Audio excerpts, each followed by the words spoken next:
Christine, let me start with you. What do you make of this DoD request? Why make this request now? I mean, this has been a requirement, as I said, since 1989. I think the reason they're making this request is that technology has really come a long way, and it moves on a constant basis of being improved and redone. And I think that's one of the reasons for making the request is that people are stealing and taking technology left and right. And as soon as you create something, it's obsolete, within a few months.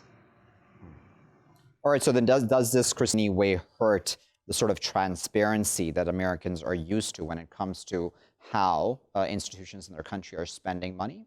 I don't think so necessarily. I do a lot of work on remotely piloted aircraft or drones or unmanned aircraft. There's basically three acronyms for them.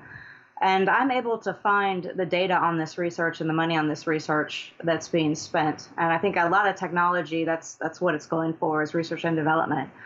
I'm not sure that everyone needs to know what the United States is spending money on a regular basis. And we know the big numbers, we know what's going on, but even when you look at the actual intricate details within the intelligence budget, there's still some blackout. And you can find a lot of that, but I don't think it's going to be a huge difference. People are still able to data mine, they're still able to find things.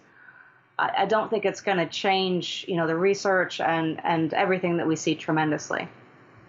Okay, Christian, what are your thoughts on because obviously, as Christine there said, you have to balance out national security with these changing times, certainly. And secondly, you still need to then have that balance out with transparency of sorts, don't you?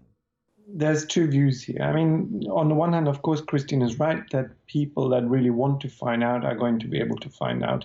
I think in our day and age, it's very difficult to keep that sort of stuff completely secret, especially because budget funding has all sorts of footprints further down the line as well. So people who, like us, are academics, I think, are perfectly able to find out what the United States is spending its money on.